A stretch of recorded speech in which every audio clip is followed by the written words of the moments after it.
What if the sky split open and fire rained down from heaven, answering a desperate prayer? Elijah, a prophet who defied kings and faced death, stood alone on a mountaintop with only the God of Israel beside him.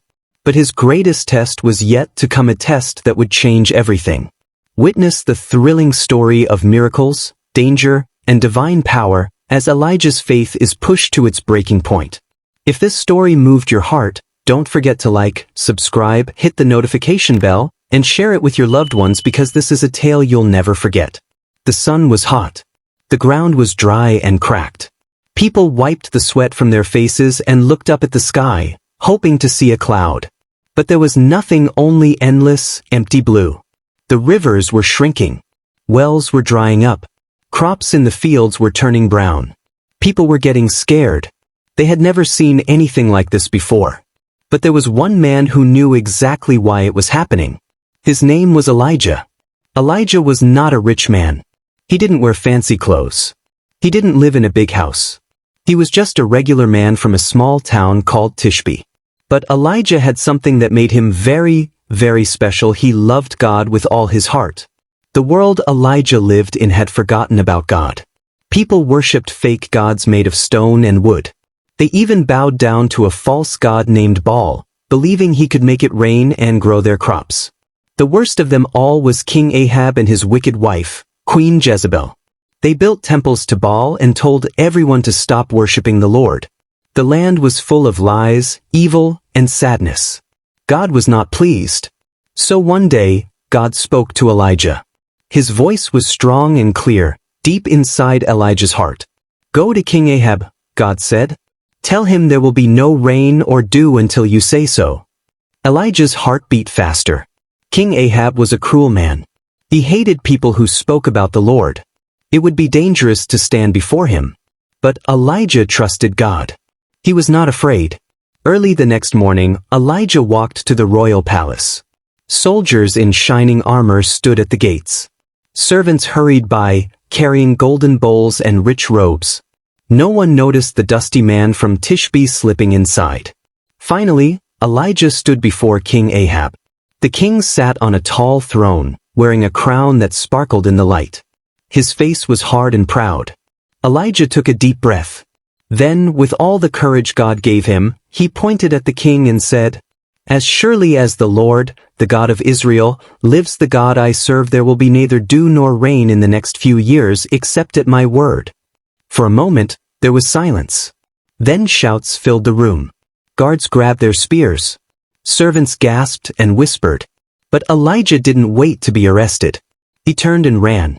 He ran past the gardens, past the guards, past the markets and the shouting people. He ran until he couldn't hear the noise of the city anymore. Only the sound of the wind in the trees. Elijah was alone, but he was not afraid. God was with him. God spoke to Elijah again. "Leave here," God said. "Go eastward and hide by the Chariot brook. You can drink from the brook, and I have commanded the ravens to bring you food." Ravens? Big blackbirds? Elijah wondered, could that really be true? But Elijah obeyed. He walked into the wild places, far away from the cities and farms. He followed the dusty paths until he found the brook God had told him about. The water was cool and sweet. Elijah knelt down and drank deeply. And then, just as God promised, the ravens came. Flapping their strong wings, they brought Elijah bread and meat every morning and every evening. Imagine that. Big black birds swooping down out of the sky, carrying fresh food in their beaks and claws, just for Elijah. Day after day, Elijah stayed by the brook. While the world beyond grew hotter and drier, Elijah was safe. While the people cried for rain, Elijah drank cool water and ate the food God sent him. But slowly, even the little brook began to shrink. The sun beat down hotter and hotter. The ground cracked. The green plants turned yellow. The brook, once wide and singing, became a trickle. Then a drip. Then silence. The brook dried up completely. Elijah looked at the empty riverbed. He felt a tight squeeze in his chest. No more water. No more brook. "What now, Lord?" Elijah whispered. He waited in the dry silence. He listened carefully with his heart. And then once again, God spoke. Go at once to Zarapath, in the region of Sidon, God said. Stay there. I have commanded a widow to supply you with food. Elijah stood up. His legs were dusty. His clothes were worn. But his heart was strong. He knew God would take care of him just like he had with the ravens and the brook. And so, in the burning heat, Elijah began to walk again. He didn't know exactly what would happen next. He didn't know who the widow was. He didn't even know if she would believe him. But Elijah trusted the voice of God. And deep inside, he knew one thing. God always keeps his promises. And the rain? The rain would not fall, not one drop, until Elijah said the word. The sun burned hot on Elijah's back as he walked. His sandals kicked up little puffs of dust with every step. The land was dry and thirsty. Trees stood like skeletons. Fields looked like golden deserts. Every creek, river, and well was drying up. But Elijah kept walking. He wasn't walking just anywhere. He was walking toward a place called Zarephath, far away, in a land where people didn't even worship the true God. God had told him, "Go to Zarephath. I have commanded a widow to feed you." The widow? Someone who had lost her husband? Elijah's heart wondered, how could a poor widow help him? Would she even have enough food for herself? Still, Elijah trusted God. Step after step, he made his way towards Zarephath. Finally, dusty and tired, Elijah saw the town gates ahead. And there right at the entrance was a woman gathering sticks. She was bent over, her hands full of dry twigs. Something in Elijah's heart stirred. Could this be the woman God had spoken about? He walked closer. His throat was dry. His stomach growled with hunger. "Would you bring me a little water in a jar, so I may have a drink?" Elijah called out. The woman looked up, startled. She saw the tired stranger standing there, dusty from the road. She hesitated for just a moment, then nodded. She turned to get the water. But Elijah called after her, "And please, bring me a piece of bread." At that, the woman stopped. Her shoulders drooped. Her hands trembled a little. She turned around and said, her voice almost a whisper, "As surely as the Lord your God lives, I don't have any bread. Only a handful of flour in a jar and a little olive oil in a jug. I am gathering a few sticks to take home and make a meal for myself and my son that we may eat it and die." Elijah's heart ached. He saw the sadness in her eyes. This woman wasn't just poor, she was at the end of all hope. But Elijah also knew something wonderful. God had a plan. He stepped closer and spoke gently, "Don't be afraid. Go home and do as you have said. But first, make a small loaf of bread for me from what you have. Bring it to me. Then make something for yourself and your son. For this is what the Lord, the God of Israel, says, the jar of flour will not be used up, and the jug of oil will not run dry until the day the Lord sends rain on the land." The woman blinked. She looked at her tiny handful of flour. She looked at her little jug of oil. Could it really be true? Could this God, the God Elijah served, really keep such a promise? There was a long moment of silence. Then, the woman nodded. She believed. She hurried home, with Elijah following behind her. Her little house was small and plain. A few clay pots sat on a shelf. A rough table stood in the center.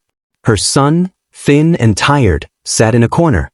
The woman poured out the last of her flour and oil. She mixed the dough carefully. She shaped a small loaf and baked it over the fire. When it was ready, she gave the first warm, golden piece to Elijah. Elijah smiled and ate. It was the best bread he had tasted in a long, long time. Then the woman went back to her jars. She looked inside, and her eyes grew wide. There was still flour in the jar. There was still oil in the jug. She made more bread, enough for her son and for herself. The next day, she looked again. More flour. More. Every morning it was the same. The jar never ran out. The jug never ran dry. God kept his promise. Days turned into weeks. Weeks turned into months. Elijah, the woman, and her son lived happily, fed every day by a miracle from God. But then, something terrible happened. One morning, the woman's son woke up coughing. He couldn't stop. His face grew pale. He grew weaker and weaker. The mother sat by his side, wiping his forehead, whispering prayers. But nothing helped. And then the boy stopped breathing. He was dead. The mother's heart shattered. Tears poured down her face. She turned to Elijah, full of anger and grief. "What do you have against me, man of God?" she cried. "Did you come to remind me of my sin and kill my son?" Elijah's heart broke too. He took the boy's still body from her arms and carried him upstairs to his little room. He laid the boy on his bed. Then Elijah did something bold. He cried out to God. "Lord my God," Elijah prayed, "have you brought tragedy even on this widow I am staying with by causing her son to die?" He stretched himself out on the boy 3 times, praying harder each time. "Lord my God, let this boy's life return to him." The little room was silent except for Elijah's cries. And then, suddenly, the boy's chest moved. He took a deep, shaky breath. His eyes fluttered open. He was alive. God had heard Elijah's prayer. God had brought the boy back to life. Elijah scooped the boy into his arms, laughing and crying at the same time. He rushed downstairs and gave the boy back to his mother. "Look," Elijah said, beaming, "your son is alive." The woman stared at her son, alive and breathing in her arms. Joy flooded her heart. She looked up at Elijah, her eyes shining. "Now I know that you are a man of God," she said, "and that the word of the Lord from your mouth is the truth." God had not just saved their lives with the flour and oil, he had saved the boy's life too. And all because one widow dared to believe the words of God spoken by Elijah. In a dry, broken land full of sadness, hope was still alive, because the Lord never forgot his promises. 3 long years had passed. Still, not one drop of rain had fallen. The rivers were dry. The wells were empty. The fields were bare and cracked like broken pottery. Animals lay weak on the ground. Children cried from hunger. Mothers and fathers looked up at the sky every day, hoping, begging for clouds, but the sky stayed hot and blue and empty. The land of Israel was dying. And King Ahab? He was furious. He blamed Elijah. He sent soldiers in every direction, searching every village, every mountain, every cave, trying to find the man who had spoken the terrible words, "There will be no rain until I say so." But Elijah had vanished. He was hidden safely by the Lord, until now. One day, God spoke to Elijah again. His voice was strong and sure. "Go and present yourself to Ahab, and I will send rain on the land." Elijah's heart stirred. It was time. Time for God to show the people who was truly in control. So Elijah stood up, dusted off his cloak, and walked toward the king's palace. Meanwhile, King Ahab was getting desperate. He sent his palace manager, Obadiah, out to search for grass, just a little grass to save the last of their horses and mules. Now, Obadiah was a brave man who secretly loved the Lord. He had hidden 100 of God's prophets in caves when Queen Jezebel tried to kill them. But today, he was just trying to find food. As Obadiah walked through the dry land, he saw a figure coming toward him, a figure with a rough cloak and wild hair. It was Elijah. Obadiah gasped. He bowed low to the ground. "Is it really you, my lord Elijah?" he asked. "Yes, it is," Elijah said. "Go tell your master, Elijah is here." Obadiah's eyes widened in fear. "But if I leave you and the Spirit of God moves you somewhere else, and Ahab can't find you, he will kill me." Elijah smiled gently. "As surely as the Lord Almighty lives, I will present myself to Ahab today." So Obadiah went and told the king. Soon, King Ahab came riding up in his royal chariot, his face dark with anger. When he saw Elijah, he shouted, "Is that you, you troublemaker of Israel?" Elijah stood tall and fearless. "I have not made trouble for Israel," Elijah said. "But you and your family have. You have turned away from the Lord and worshipped Baal." Then Elijah pointed his finger right at the king and said boldly, "Now summon all the people of Israel to meet me on Mount Carmel. Bring the 450 prophets of Baal and the 400 prophets of Asherah who eat at Jezebel's table." Ahab's face with rage, but he had no choice. Deep inside, he was afraid. Afraid that Elijah's God might really be the true God. So messengers raced across the land, calling everyone to Mount Carmel. On the day of the showdown, the mountain was packed with people. Men, women, Children, everyone came to see what would happen. Elijah stood alone on one side. On the other side stood hundreds of false prophets, wearing colorful robes, chanting and shouting. Elijah raised his voice so everyone could hear. "How long will you waver between two opinions?" he cried. "If the Lord is God, follow him. But if Baal is God, follow him." The people were silent. They didn't know what to say. Then Elijah gave them a challenge. "Here's what we'll do," he said. "Bring 2 bulls. The prophets of Baal will choose 1 bull, and I will take the other. We will prepare our bulls for sacrifice. But we will not set fire to them. Instead, we will each call on our God. The God who answers with fire, he is the true God." The people nodded. That sounded fair. The prophets of Baal went first. They chose a bull, prepared it carefully, and laid it on their altar. From morning until noon, they danced and shouted, calling out, "Baal, answer us." They leaped and spun. They shouted louder and louder. But nothing happened. No fire. No answer. No voice. At noon, Elijah couldn't help but tease them. "Shout louder," he called. "Surely he's a god. Maybe he's deep in thought. Or busy. Or traveling. Maybe he's asleep and needs to be woken up." The prophets screamed even louder.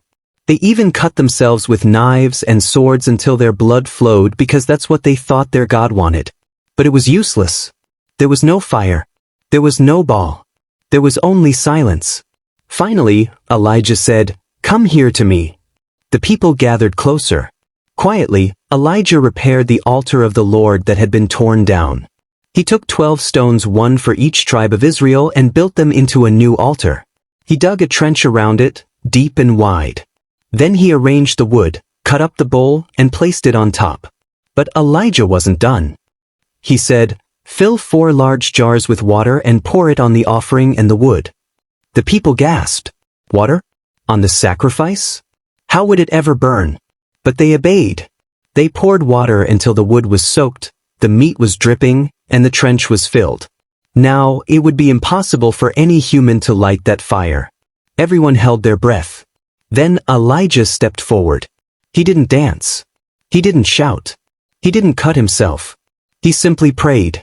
"Lord, the God of Abraham, Isaac, and Israel, let it be known today that you are God in Israel and that I am your servant and have done all these things at your command. Answer me, Lord, answer me, so these people will know that you, Lord, are God, and that you are turning their hearts back again."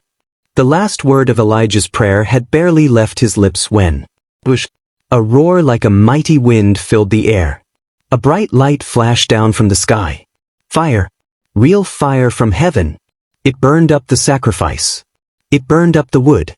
It burned up the stones. It even licked up the water in the trench. The people fell on their faces, trembling. "The Lord, He is God," they cried. "The Lord, He is God." Elijah stood tall, his heart burning brighter than the fire itself. God had shown everyone the truth. Then Elijah shouted, "Seize the prophets of Baal. Don't let anyone escape." The people grabbed the false prophets. Justice was served that day. And the land of Israel saw, with their own eyes, that there is only one true God, the Lord Almighty. But the story wasn't over yet. The rain was coming. Dark clouds began to roll over the mountains. For the first time in 3 long years, the wind smelled like rain. Heavy drops started to splash onto the dry ground. The thirsty earth drank it up like a starving man drinks water. God had answered Elijah's prayers. The drought was finally over. But not everyone was happy. Far away in the palace, Queen Jezebel was furious. When she heard that Elijah had defeated her prophets of Baal, she exploded with rage.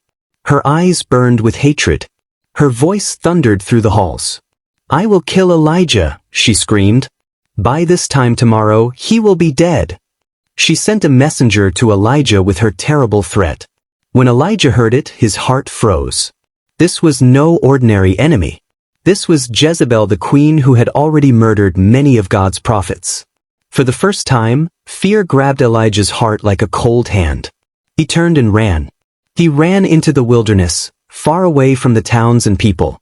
His feet pounded the ground. His cloak flapped behind him. The desert stretched out, hot and endless. Finally, exhausted, Elijah collapsed under a small tree, a broom bush. He sat there, alone and broken, and cried out to God. "I have had enough, Lord," he whispered. "Take my life. I am no better than my ancestors." He lay down under the tree and fell into a deep, heavy sleep. The desert was silent around him. No voice. No comfort. Only pain and sadness. But God was not finished with Elijah. Suddenly, Elijah felt a gentle touch on his shoulder. An angel was standing there. The angel spoke softly, "Get up and eat." Elijah opened his eyes and saw right beside him a loaf of warm bread baked over hot coals, and a jar of cool water. He sat up, still trembling, and ate and drank. Then he lay down again. But the angel returned a second time, touched him again, and said, "Get up and eat, for the journey is too much for you." Strengthened by that food, Elijah walked for 40 days and 40 nights through the wilderness, all the way to Mount Horeb, the mountain of God. There he found a cave, and he went inside to spend the night. The cave was dark and cold. Elijah pulled his cloak around him. He felt alone. He felt forgotten. But then God spoke. "What are you doing here, Elijah?" Elijah poured out his heart. "I have been very zealous for the Lord God Almighty," he said. "The Israelites have rejected your covenant, torn down your altars, and put your prophets to death with the sword.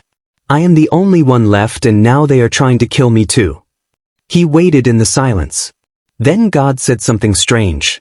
"Go out and stand on the mountain in the presence of the Lord, for the Lord is about to pass by." Elijah's heart began to race. The Lord himself was coming. He crept to the mouth of the cave, trembling. Suddenly, a mighty wind tore across the mountain. It shattered rocks into pieces and roared with power. Elijah pressed himself against the cave wall, covering his face. Surely God was in the wind. God was not in the wind. An earthquake shook the ground. The mountain rumbled and cracked. Stones tumbled down. Dust filled the air. Surely God was in the earthquake. God was not in the earthquake. A blazing fire swept over the mountain. Bright flames roared and hissed. Surely God was in the fire. God was not in the fire. Elijah stood still. The mountain grew quiet again. And then in the silence Elijah heard it. A whisper. A soft, gentle whisper. Elijah knew at once God was there. He pulled his cloak over his face and stepped out of the cave, trembling. Again God asked, "What are you doing here, Elijah?" Elijah repeated his sorrow. "I have been very zealous for you, but I am the only one left, and now they are trying to kill me too." God listened patiently. Then he gave Elijah a new mission. "Go back the way you came," God said. "Anoint Hazael king over Aram. Anoint Jehu king over Israel. And anoint Elisha to succeed you as prophet." Elijah's heart stirred. He wasn't alone. God also said, "I reserve 7,000 in Israel, all whose knees have not bowed down to Baal, and whose mouths have not kissed him." 7,000 faithful people. Elijah had thought he was the last one left, but God had hidden many others who still loved him. Elijah's heart began to heal. God had whispered to him, not with shouts, not with earthquakes, not with fire, but with quiet love. Strengthened by God's voice, Elijah left the mountain, ready to obey once again. He would find Elisha. He would complete his mission. He would finish the race God had set before him. The desert stretched out before him once more, but this time, Elijah walked forward with new strength, carrying the whisper of God in his heart. The sun beat down on the dusty road. Elijah walked with steady steps, his cloak flapping in the breeze. He wasn't alone anymore. By his side walked a young man named Elisha, the new prophet God had chosen.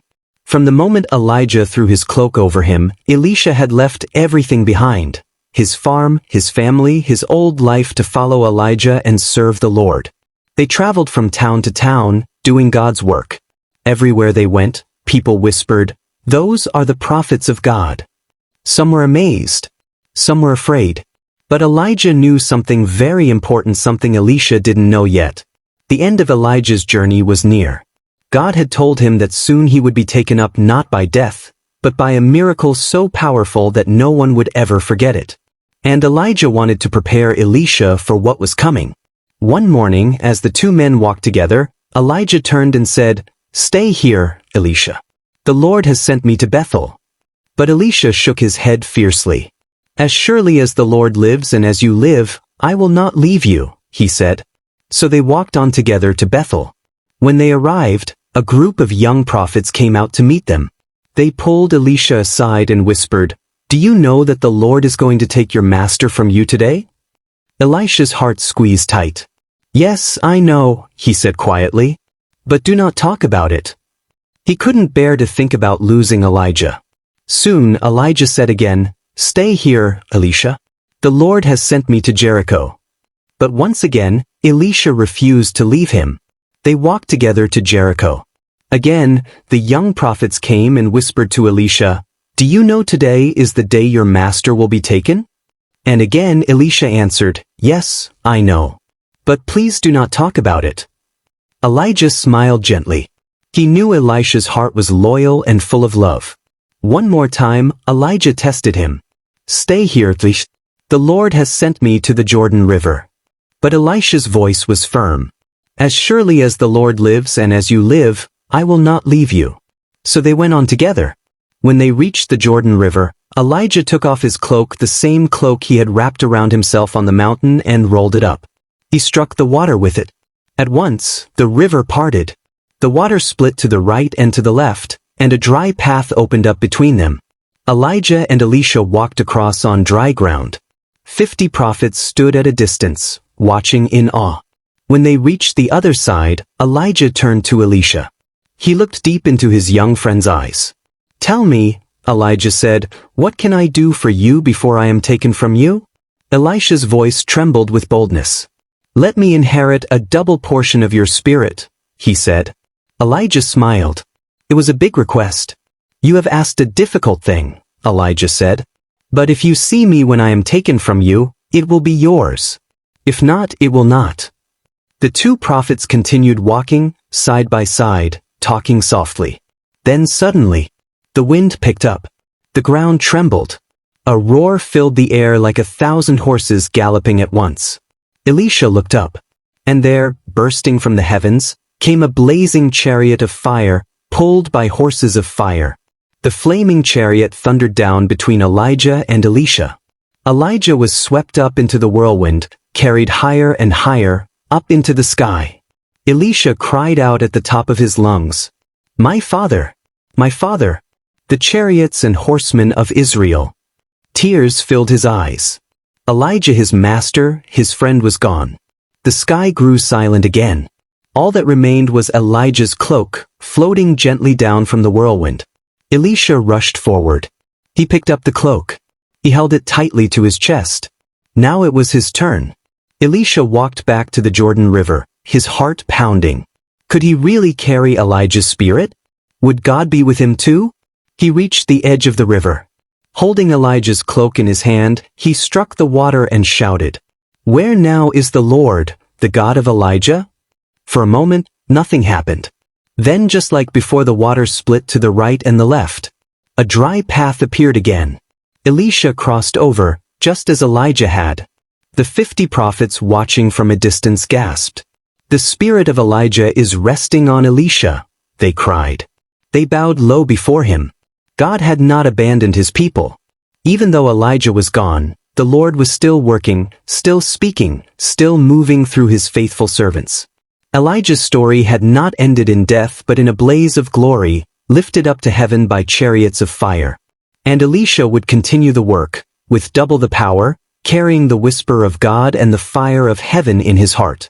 The story of Elijah the prophet who stood against kings, who called down fire, who listened for the whisper of God, and who rode a chariot of fire would be told for generations. And even today, whenever people hear his story, their hearts still burn with wonder. Because with God, even in the darkest times, the fire never goes out. Elijah's journey shows us that even in our darkest moments, God is closer than the storm, stronger than the fire, and more faithful than our fears. His life reminds us that true power isn't in the noise of the world, but in the quiet whisper of God's voice calling us forward. And just like Elijah was lifted up in a whirlwind of glory, We too are called to live lives that point to something greater, something eternal. Thank you for joining us on this unforgettable adventure. If Elijah's story touched your heart, make sure to like, subscribe, hit the notification bell, and share this video with someone you love because the world needs to hear stories of real courage and unshakable faith.